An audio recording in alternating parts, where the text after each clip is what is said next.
স্কুলে স্কুলে কম্পিউটার শিক্ষক নিয়োগ, প্রাথমিক শিক্ষক এবং লোয়ার ডিভিশন ক্লার্ক সহ বিভিন্ন পদে বিজ্ঞপ্তি প্রকাশিত হয়েছে। পশ্চিমবঙ্গের 23টি জেলা থেকে আপনারা আবেদন করতে পারবেন। আজকে ভিডিওটির মধ্যে দিয়ে আমরা ডিটেলস বিষয়গুলো জানবো, কোন কোন স্কুলে কিভাবে এই বিজ্ঞপ্তি প্রকাশিত হয়েছে, কি কি এলিজিবিলিটি কন্ডিশন দেওয়া হয়েছে আবেদন করবার জন্য। সেই জন্য ভিডিওটিকে স্কিপ না করে প্রথম থেকে শেষ পর্যন্ত মন দিয়ে দেখতে থাকুন। চ্যানেলে প্রথমবার হলে সাবস্ক্রাইব করে পাশের বেল আইকনটিকে বাজিয়ে রাখুন, কারণ আমরা এরকমই গুরুত্বপূর্ণ হেল্পফুল আপডেটগুলো আমাদের চ্যানেলে প্রতিনিয়ত আমরা দিয়ে থাকি। তো চলুন আজকের ভিডিওটিকে শুরু করা যাক। তো বন্ধুরা, প্রথমে এখানে বলা হচ্ছে West Bengal computer teacher recruitment 2024। বেকার যুবক যুবতীরা যারা চাকরির জন্য অপেক্ষা করে রয়েছেন তারা অবশ্যই স্কুলে কম্পিউটার শিক্ষক পদে অথবা প্রাথমিক শিক্ষক অথবা লোয়ার ডিভিশন ক্লার্ক পদে আবেদন করে চাকরি করতে পারেন। এবার আমরা প্রথমেই দেখে নেব পদের নাম। এখানে নতুন করে TGT computer, pre primary teacher, LDC এই সমস্ত পদে নিয়োগ করা শুরু হয়েছে।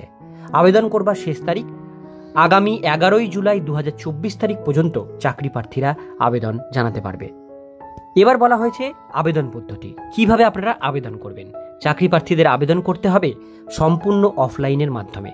প্রয়োজনীয় যোগ্যতার নথিপত্র, তার সাথে অফিসিয়াল ওয়েবসাইট থেকে অ্যাপ্লিকেশন ফর্ম ডাউনলোড করে সরাসরি স্কুলে গিয়ে জমা করতে হবে অথবা ঠিকানায় জমা করতে হবে। এবার আমরা দেখে নেব নিয়োগ প্রক্রিয়া। এখানে কোনো রকম লিখিত পরীক্ষা ছাড়াই সরাসরি ইন্টারভিউয়ের মাধ্যমে যোগ্য এবং সঠিক প্রার্থীদের নিয়োগ করা হবে। বিস্তারিত তথ্য জেনে আবেদন করুন। বয়স এবং বেতনসীমা। চাকরি প্রার্থীদের সরকারি নিয়ম অনুযায়ী যেভাবে বয়স থাকে, অর্থাৎ 18 থেকে 40 বছরের মধ্যে বয়সসীমা হতে হবে। সংরক্ষিত শ্রেণীদের জন্য অবশ্যই বয়সের ছাড় থাকবে। এবার বলা হয়েছে কম্পিউটার শিক্ষক পদে চাকরি হলে সরকারি নিয়ম অনুযায়ী প্রতিটি পদের ক্ষেত্রে এখানে আলাদা আলাদা বেতন উল্লেখ করা হবে। এছাড়াও বিভিন্ন সুযোগ সুবিধা রয়েছে এই চাকরি প্রার্থীদের। এবার আমরা দেখব শিক্ষাগত যোগ্যতা। চাকরি প্রার্থীদের এই একই রকম যোগ্যতায় 3টি পদে আবেদন করতে পারবেন না। একজন 3টা পদে আবেদন করতে পারবেন না। এখানে বিভিন্ন রকম যোগ্যতা উল্লেখ করে দিয়েছে, যেমন উচ্চ মাধ্যমিক পাশের পাশাপাশি গ্র্যাজুয়েট কমপ্লিটের পাশাপাশি কম্পিউটার অভিজ্ঞতা থাকতে হবে। বিভিন্ন যোগ্যতা উল্লেখ করা হয়েছে, অর্থাৎ পোস্ট ওয়াইজ আপনাদের কোয়ালিফিকেশন লাগবে। তো বন্ধুরা, এবার আপনারা দেখতে পাচ্ছেন অফিসিয়াল নোটিশ, যেটা পাবলিশড হয়েছে আর্মি পাবলিক স্কুল বাগরাকোটা থেকে। Selection of teachers through LSB.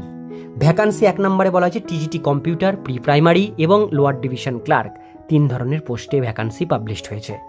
TGT কম্পিউটারে বলা হয়েছে বিসিএ লাগবে বা বিএসসি কম্পিউটার সায়েন্সে, বিই বিটেক যাদের করা আছে বা এমএ এমএসসি করা আছে বা যাদের ডোয়েক এ লেভেল করা আছে অ্যান্ড বিএড যাদের করা আছে তারা এই পোস্টের জন্য আবেদন করতে পারবেন কম্পিউটার টিচারের জন্য। এবার যারা প্রি প্রাইমারি বা প্রাইমারি টিচার আবেদন করবেন তাদের গ্র্যাজুয়েশন কমপ্লিট থাকতে হবে বা উচ্চ মাধ্যমিকের সঙ্গে আপনাদের সিবিএসসি বা এনআইওএস বা সিএস বোর্ড থেকে 50% মার্কস নিয়ে উচ্চ মাধ্যমিক পাস থাকতে হবে, প্লাস এর সঙ্গে ডিপ্লোমা এলিমেন্টারি কোর্স আপনাদের থাকতে হবে, তবে আপনারা কিন্তু আবেদন করতে পারবেন।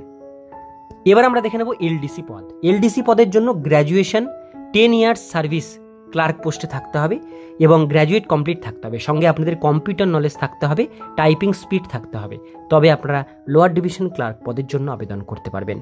অ্যাপ্লিকেশন ফর্ম বলা হয়েছে আপনাদের এই যে ওয়েবসাইট আপনারা অ্যাপ্লিকেশন ফর্মটি পাবেন, সেটা প্রিন্ট আউট করে নিয়ে ডকুমেন্টসের সঙ্গে আপনাদের অ্যাটাচ করতে হবে। প্লাস ডিমান্ড আপ করতে হবে একটা 250 টাকা ডিমান্ড আপ। সেটা কি নামে করবেন এখানে কিন্তু মেনশন করে দেওয়া হয়েছে। এরপরে বলা হয়েছে qualification experience certificate, recent colour passport size photo submit on 11 July 2024 তারিখের মধ্যে ফর্মটি এপিএস বাগরাকোটা স্কুলে জমা করতে বলা হয়েছে। এছাড়াও এখানে বলা হয়েছে for more details please contact, অফিসে কন্ট্যাক্ট করতে বলা হয়েছে। শর্টলিস্ট ক্যান্ডিডেটদের আপনাদের ইন্টারভিউতে কিন্তু ডাকা হবে। আর এখানে অ্যাড্রেস দেওয়া হয়েছে, যে অ্যাড্রেসে আপনাদের ফর্মটি পাঠাতে হবে। যারা অ্যাড্রেসে পাঠাতে পারবেন না, এখানে মোবাইল নাম্বারও কিন্তু দেওয়া হয়েছে, ফোন করে ডিটেলস জানতে পারেন বা আপনারা এই যে মেল আইডিতেও আপনারা কিন্তু আপনাদের ফর্মটি পিডিএফ করে পাঠাতে পারেন। তো ডিটেলস বিষয়গুলো আপনাদের সাথে শেয়ার করলাম। যারা আবেদন করতে চান খুব শীঘ্রই এই পোস্টে আবেদন করতে পারেন, কারণ হাতে বেশি দিন সময় আর নেই।